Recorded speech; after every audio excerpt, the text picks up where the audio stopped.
Now let's dive deep into this big LGBTQ story for today. I'm Dino Mosquera, and let's queer up the worldview.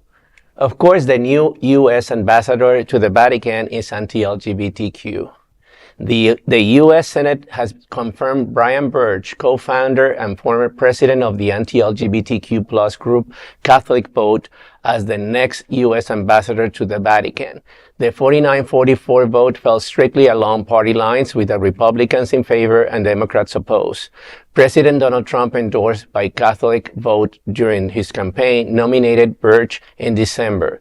Birch has a history of criticizing Pope Francis' queer community outreach.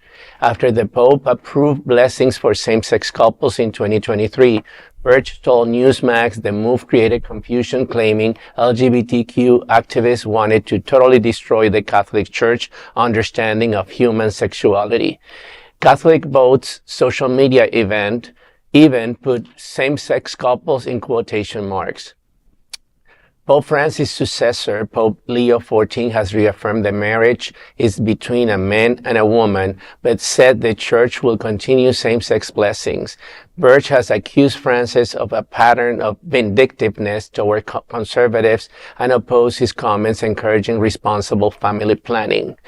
Catholic Vote under Birch also spread misinformation on gender-affirming care, calling it experimental, and supported the Trump administration's ban on visas for trans women athletes, referring to them as male. In his confirmation statement, Birch said he was, quote, profoundly grateful, end of quote, to Trump and the Senate, noting the coincidence that Pope Leo XIV and he both hail from Chicago.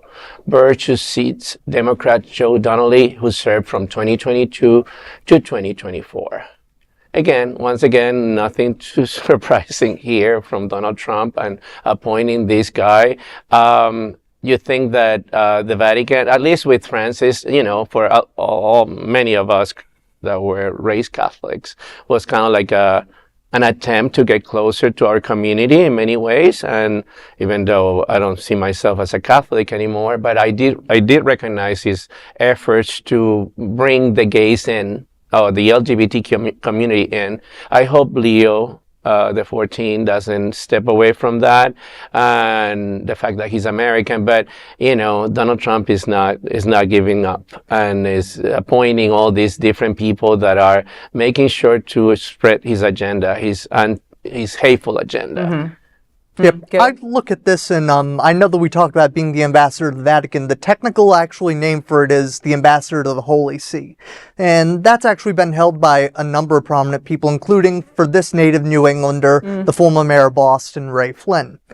But ultimately, at the end of the day, typically an appointment to this position is made somebody who's typically got a deep-felt religious faith. Joe Donnelly, as they had mentioned, was the predecessor, who was also the senator from Indiana for, I want to say he served one term in there. And he actually ran as a pro-marriage equality candidate. So, goes to show you that even in deep red Indiana, when you have the option, and quite frankly, when your opponent says rape is an act of God, that you can ultimately end up getting elected to a U.S. Senate seat. But ultimately, at the end of the day, this is just, the tip of the iceberg for this administration. On brand. It's on brand, right? It's not too surprising, right? Yeah, I can't say I'm surprised by any. Again, more stuff to throw at us so we don't get the Epstein names, basically. Yeah, exactly. Any kind of distraction. But right? It's all a distraction, Michael. That's why it's important now. I know people always say it's important now more than ever, but it's important now more than ever to fund organizations that are on the ground doing the work with our community, because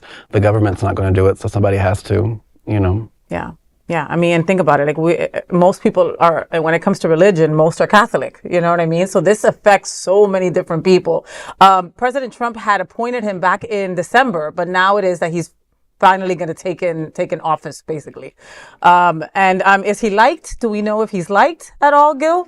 He's tied in with a group called Catholic Vote, and typically I like to call it the Falwell right, the Jerry Falwell right. Typically fall kind of in line with the Catholic Vote group. So this is kind of this is tangential to evangelical, appointing an evangelical to this role. Scary. Well, that is the big LGBTQ story for today. There is no other queer nonprofit media platform like this in the entire world. Support our LGBTQ stories by subscribing and sharing Queer News Tonight.